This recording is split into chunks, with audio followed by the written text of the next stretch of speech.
I swear one day I'll actually sleep 8 hours, I muttered as I dropped my bag near the kitchen chair. My mother looked up from the stove. If you stopped working like a machine, Daniel, maybe you would. I like working, I said. Bills don't scare me anymore when I'm busy. My father folded his newspaper without looking at me. Ryan already finished his project presentation today. His boss called him impressive. I smiled anyway. That's good. I'm happy for him. Ryan walked in right then, grinning like he always did. Talking about me again. When are we not? Mom laughed, hugging him first. Sit down. I made your favorite. I pulled out a chair. Hey, I like that food too.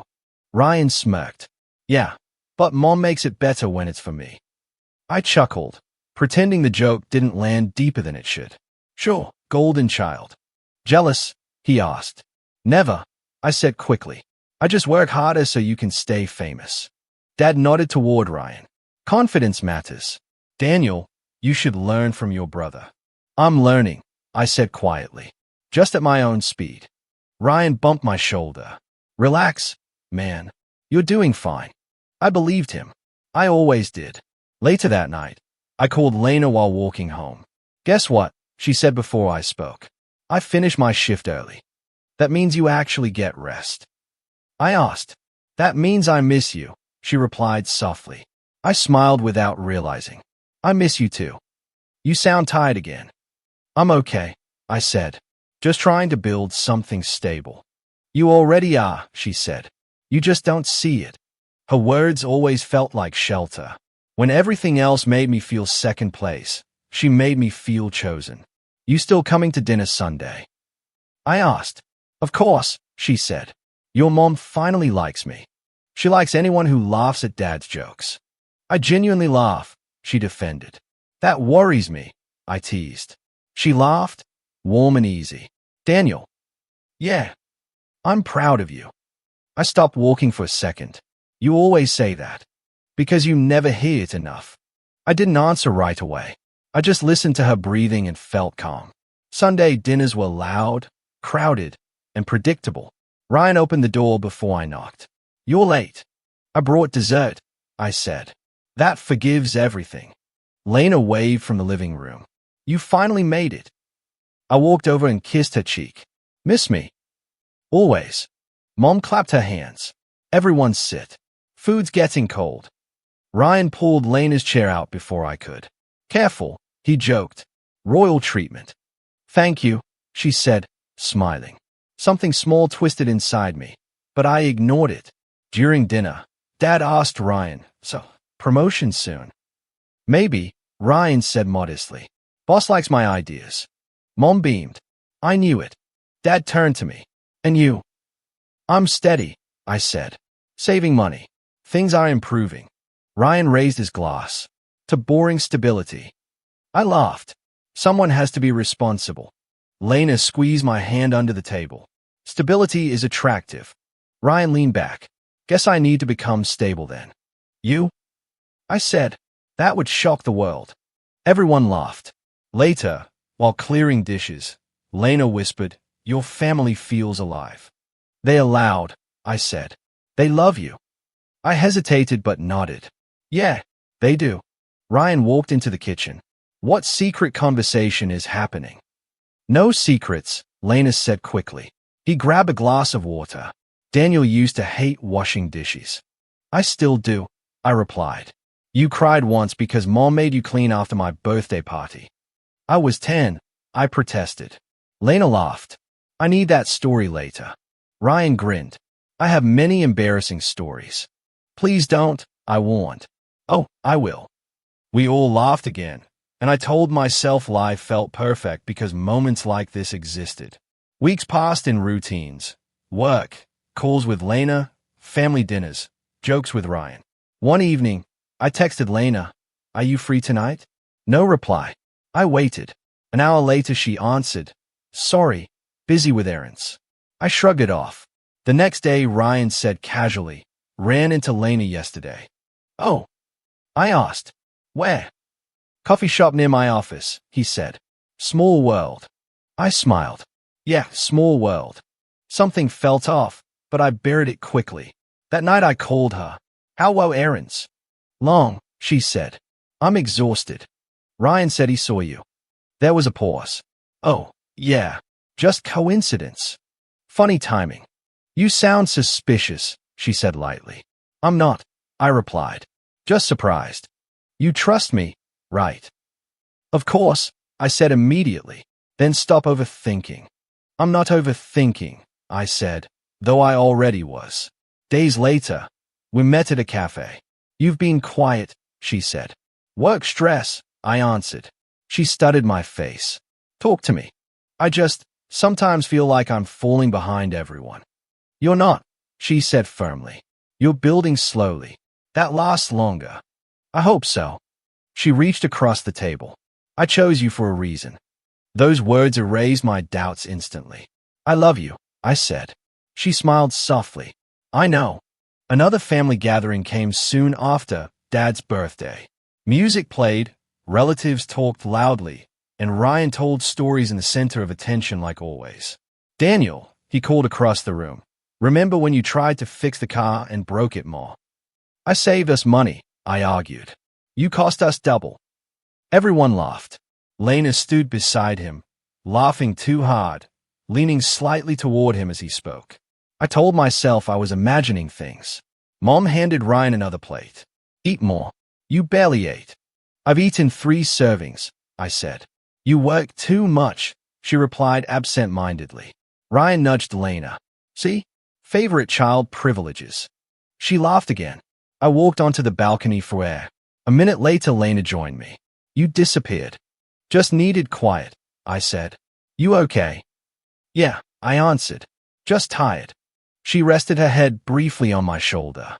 Don't drift away from me. I won't, I promised. When we returned inside, Ryan suddenly stepped back from her, almost too quickly, like he'd been standing closer before I entered. Their eyes met for a second, sharp, silent, unreadable. Everything good? I asked. Yeah, Ryan said fast. Just telling a joke. Lena nodded.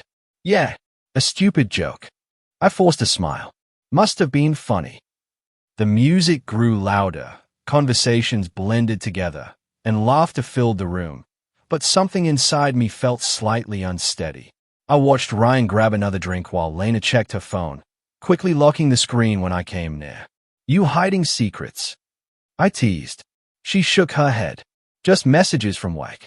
I believed her because believing felt easier. As the night ended, Ryan clapped my back.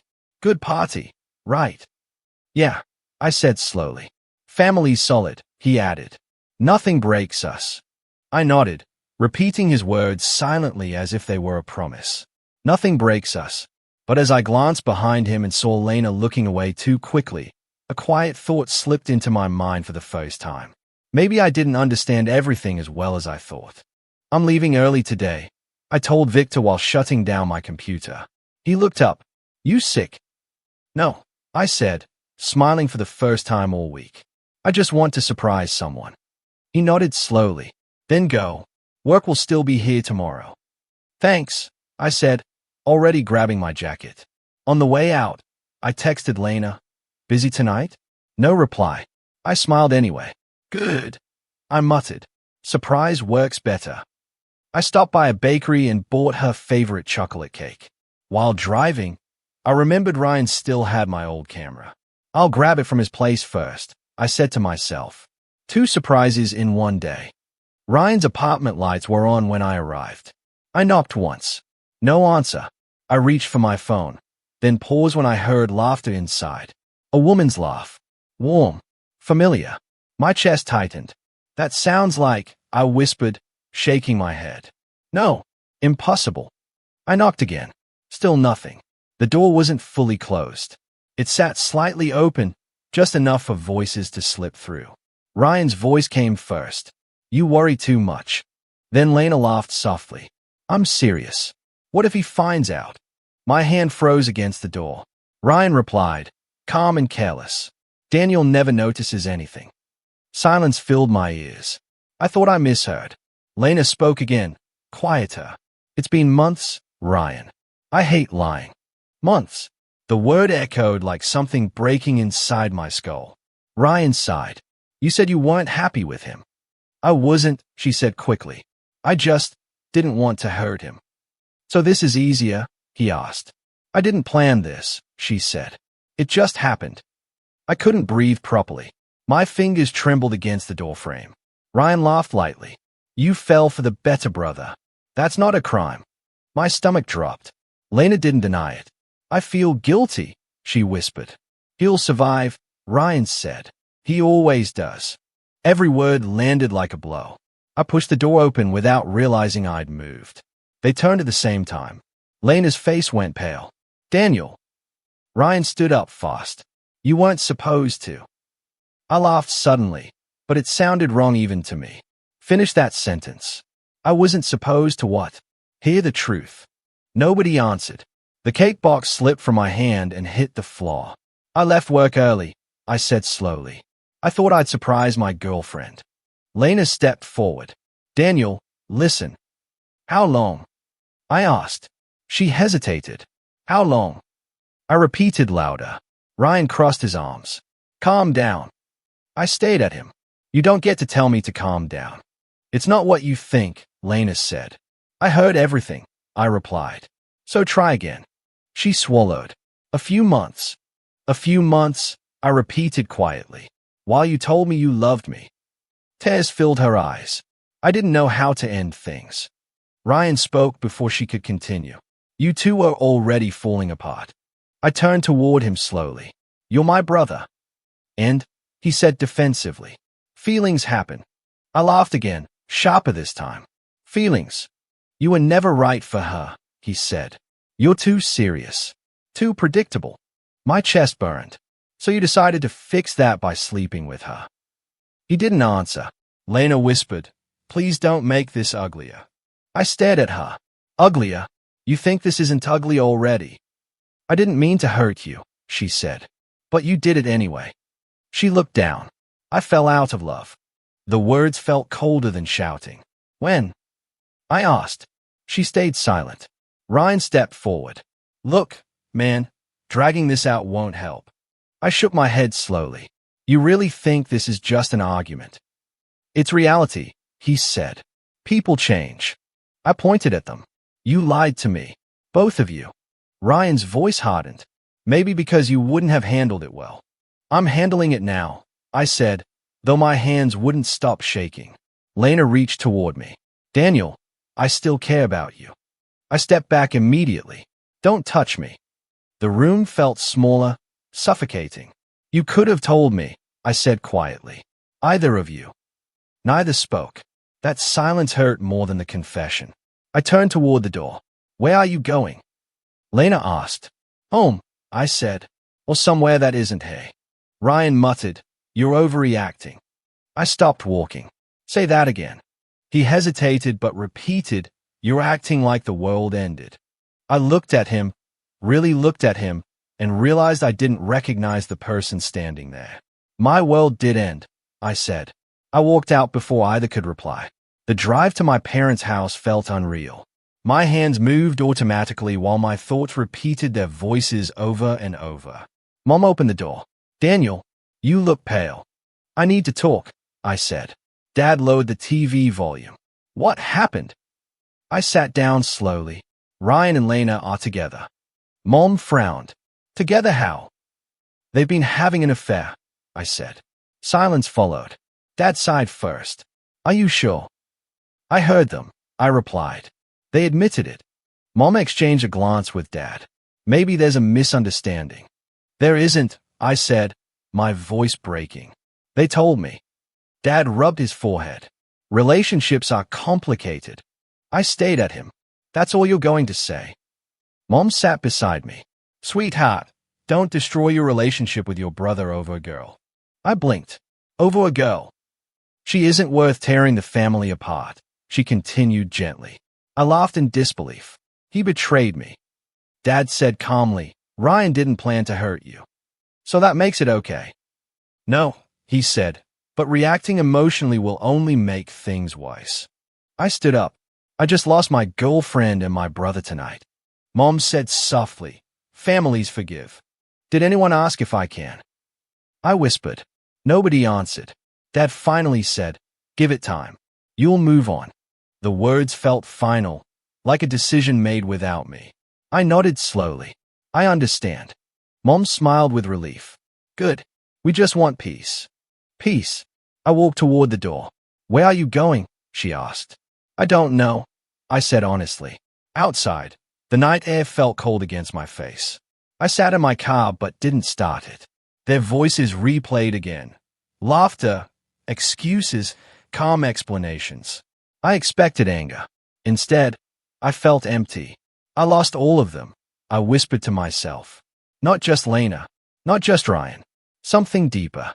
Something that used to feel like home. I realized that in a single night, I wasn't just heartbroken. I was alone. I look terrible, don't I? I asked my reflection one morning. My voice sounded unfamiliar, rough, tired. I hadn't slept properly in days. At work, Victor stopped beside my desk. You're late again. I know, I said quietly. You never used to be, he replied. Something wrong. I'm fine. He stayed at me for a moment. That's the least convincing answer I've heard this year. I just need time, I muttered. He nodded once. Time is acceptable. Falling apart during office hours is not. I'm still doing my work. Barely, he said calmly. You're distracted. Fix it. I almost snapped back, but I didn't have the energy. I'll try, I said. Don't try, he replied. Decide. He walked away, leaving the words behind like a challenge. Around noon, Maya placed a coffee on my desk. You forgot to drink anything again, she said. I didn't forget. You've been staring at the same email for 10 minutes, she replied. That counts as forgetting life. I forced a small smile. You monitoring me now? Someone has to, she said lightly. Then her tone softened. Daniel, are you okay? I'm working. That's not what I asked. I hesitated. It's personal. She nodded. Then I won't push. But you don't have to pretend around me. Her kindness felt dangerous, like if I spoke, everything would spill out. I got betrayed, I said finally. She didn't react dramatically. She just pulled a chair closer. Do you want to talk or just say it out loud? My girlfriend, I said slowly. And my brother. She blinked once. Both. Together. She exhaled quietly. That's brutal. I laughed weakly. That's one word for it. What did you do? Nothing, I said. Apparently I'm supposed to move on. She shook her head. People say that when they don't want to deal with your pain. I looked at her, surprised. I'm serious, she continued. Healing isn't a switch. I don't even feel angry anymore, I admitted. Just empty. That's wows, she said softly. That evening, my phone buzzed with a family group message. Mom, dinner's Sunday. Everyone coming. Everyone. I knew what that meant. Sunday arrived anyway. When I walked into the house, Ryan sat beside Lena on the couch. Together. Openly. Hey, Ryan said casually. You made it. Lena gave a small smile. Hi, Daniel. I nodded stiffly. Hi. Mom walked in carrying plates. Isn't it nice everyone's together? I almost laughed at the word nice. During dinner, Dad asked Ryan, how's the new project? Stressful, Ryan said. Money's tight until next month. Mom frowned. You should have told us. It's fine, he said. Lena added quietly, we'll manage. We. The word hit harder than I expected. Mom turned to me. Daniel, you've been quiet. I'm eating, I replied. You should talk more, she said gently. Holding on to resentment isn't healthy. I put my fork down. I'm not resentful. Good, Dad said quickly. That's mature. I realized and they weren't trying to understand me. They were trying to make things comfortable again, for themselves. After dinner, I stepped outside. Grandmother Rosa followed slowly. You look thinner, she said. I'm fine, I replied automatically. She smiled knowingly. When people say fine, they usually mean the opposite. I sat beside her. Does it ever stop hurting? She looked at the sky before answering. Pain changes shape. It doesn't disappear. I keep thinking about revenge, I admitted quietly. She nodded. That's natural. I want them to feel what I felt. And then, she asked. I hesitated. Will your heart be lighter? She continued gently. I don't know. She placed her hand over mine. Silence can be stronger than revenge. I frowned. Silence feels like losing. No, she said softly. Silence means you refuse to become like the people who hurt you. Her words stayed with me long after I left. Back at work the next week, Victor called me into his office. You're improving, he said. I'm trying. You stayed late every day, he added. Why? Because thinking hurts more than working. He nodded slowly. Good motivation. Temporary solution. What do you mean? You can rebuild yourself, he said. Or you can stay defined by what happened. I don't know how to stop thinking about it. He leaned forward. Then outgrow it. That sounds simple. It isn't, he replied. But discipline never is. Later, Maya joined me during lunch. You look different, she said. Tired. Focused, she corrected. I decided something, I said. What? I'm not going to chase revenge. She smiled slightly. That sounds healthy. Doesn't mean I forgive them, I added quickly. You don't have to. That night, while scrolling online, I saw Ryan's post. A smiling photo with Lena. The caption read, New Beginnings. Comments below mentioned stress, arguments, and job rumors. I noticed Lena's reply, We'll figure things out.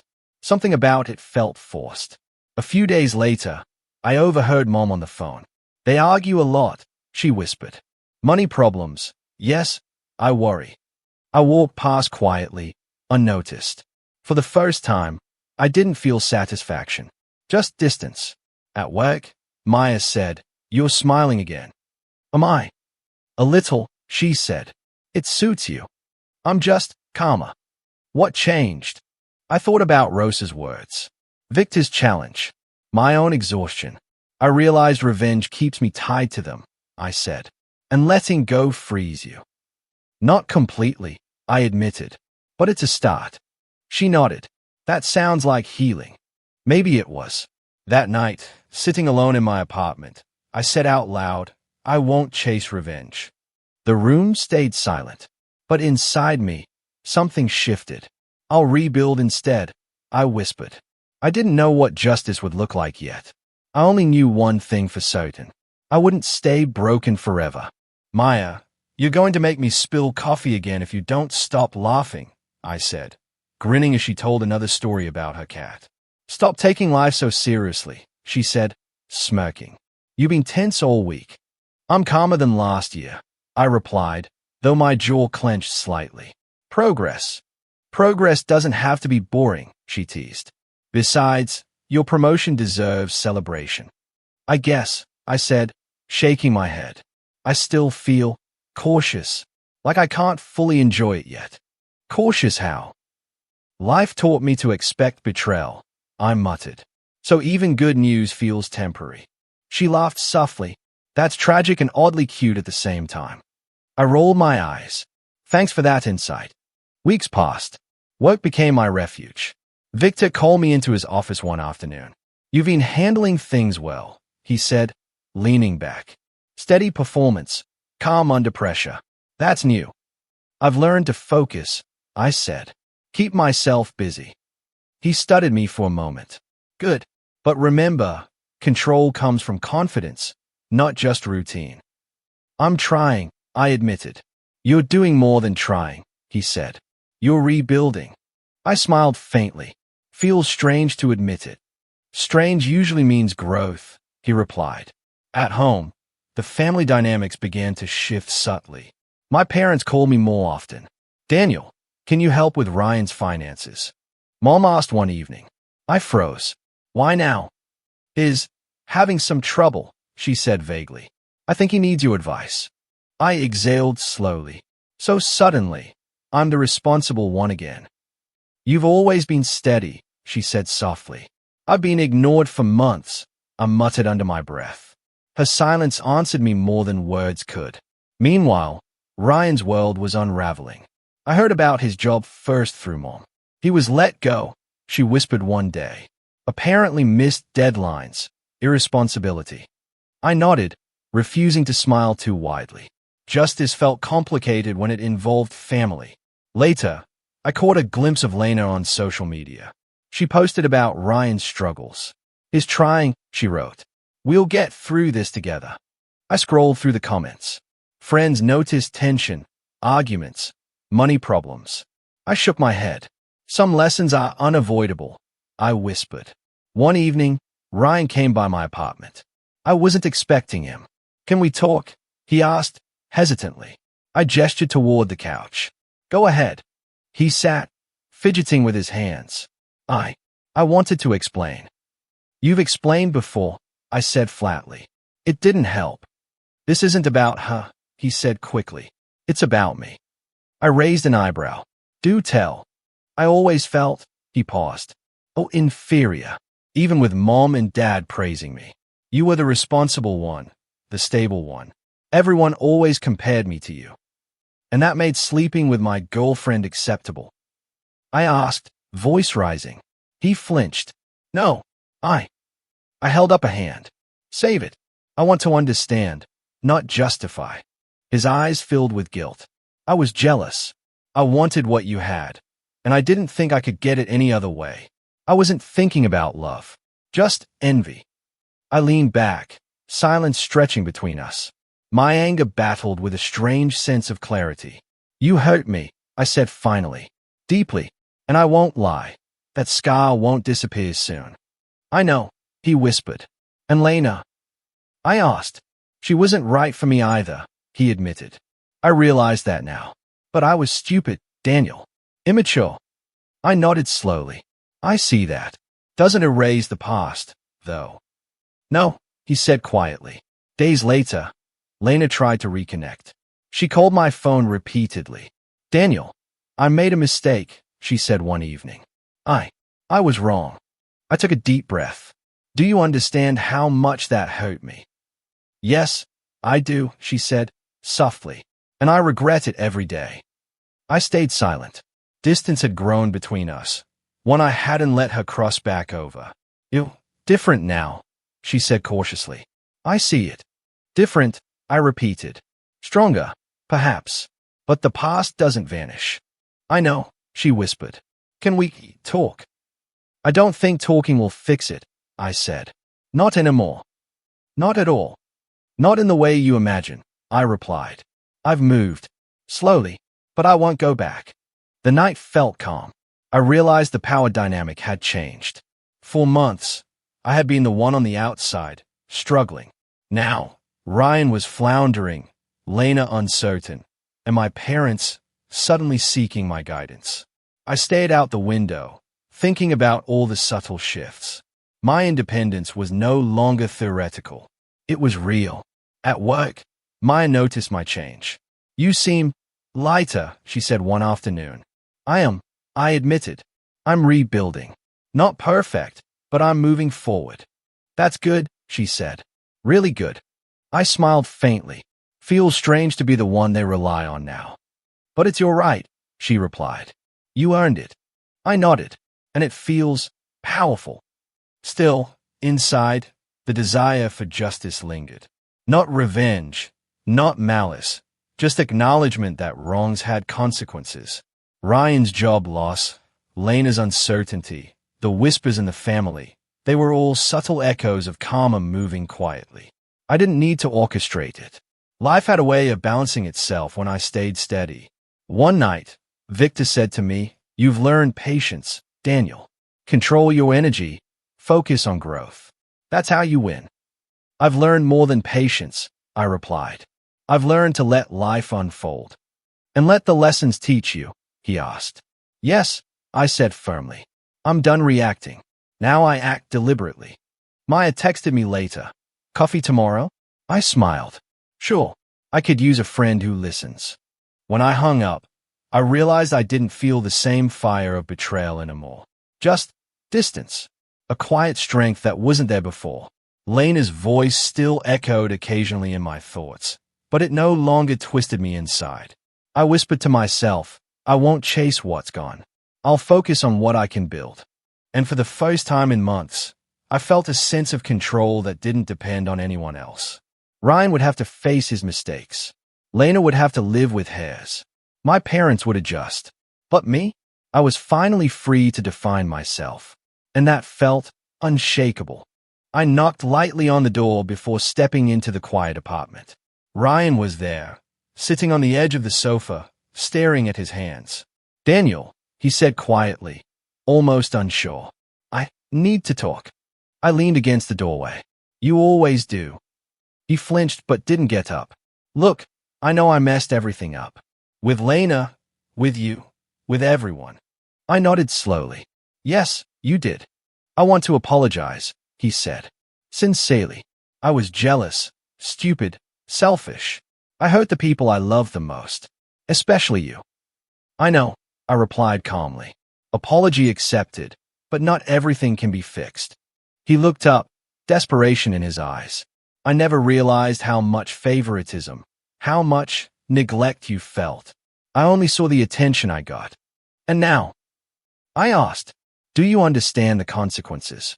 "Yes," he said quietly. "I'm paying for it." Lena left. My job is gone. He swallowed. "I don't know how to make it right." "You don't," I said softly. "You can't undo what's been done." "I'm sorry," he repeated. "I know it's meaningless."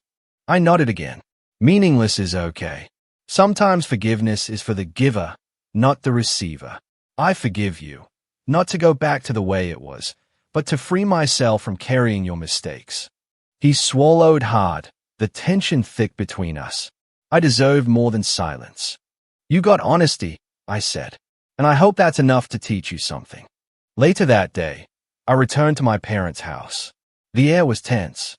Mom and Dad were sitting in the living room, faces uneasy. "Daniel," Mom started. We want to talk." I folded my arms. "Then talk. I've waited years for this." Dad cleared his throat. We see now that we treated Ryan differently. Maybe too much. And Daniel, we overlooked your efforts, your sacrifices." I kept my voice steady. "You favored him. You celebrated him. You laughed at his jokes more than mine. You didn't realize how much it pushed me away, made me feel invisible." Mom's eyes filled with tears. "We didn't know. We were blind." "I've felt unseen for a long time," I said. "You can admit mistakes now, but the years of emotional neglect don't disappear because you're sorry." Dad nodded slowly. We understand. And we're sorry." "I accept that," I said. "But I need boundaries. I need my space. I can't go back to being the kid who waited for approval that never came." Mom reached for my hand. "We want to be better. Please, give us a chance." "I'll decide the pace," I said. "Not you." We sat in silence for a while, the weight of truth heavy but necessary. Later, I gathered the old gifts Lena had given me over the years. Each one reminded me of trust one had misplaced. "I trusted you," I whispered, holding the first small necklace. "And you broke it." I placed it in a box, ready to return or discard it. The act was simple, but it felt like reclaiming a piece of myself. On my phone, I scrolled through old photos of us, birthdays, holidays, quiet nights together. I deleted every one. No captions, no memories lingering to haunt me. I packed a bag and walked past the house where I had spent years feeling invisible, feeling secondary. The front door, the familiar walkway, the laughter that once hurt me. I walked past it all, leaving the old Daniel behind. Maya met me outside, holding 2 cups of coffee. "You look lighter," she said softly. "I feel lighter," I admitted, "like I can finally breathe." "Good," she said, handing me a cup. "It suits you." "Thanks for being patient," I said. "I've been complicated." "You're human," she said with a smile. "No one can rush growth." We walked together quietly, the city lights reflecting in puddles from last night's rain. "I think this is the first time in months I'm choosing myself," I said. "And that's exactly what you needed," she replied. I nodded. No revenge. No clinging to what's gone. Just moving forward. "Healthy boundaries," she said. "That's progress." "I'm done chasing what was never mine," I said. "And for the first time, I don't feel anger every day. Just clarity. Maya smiled. Good. You've earned that. The next morning, Ryan texted me. Can we talk? Please. I read it, then deleted it. No words. No confrontation. No closure he could manipulate. Silence was stronger now. Later, Lena called my number again. I let it ring. Finally, she left a voice message. Daniel, I made a mistake. I'm sorry. Please. I listened once, then deleted it. I whispered, your apology doesn't reach me anymore. That night, I sat on my balcony, looking at the city lights. They broke my heart, I murmured. But losing them helped me finally find myself. Maya joined me with a blanket. Are you okay? I am, I said quietly. Stronger than I thought I could be. She sat beside me, offering silent companionship. Not pity, not intrusion, just presence. I realize now, I continued, that the people who hurt me, they taught me, without intending to, about my limits, my self-worth, my boundaries. Maya nodded.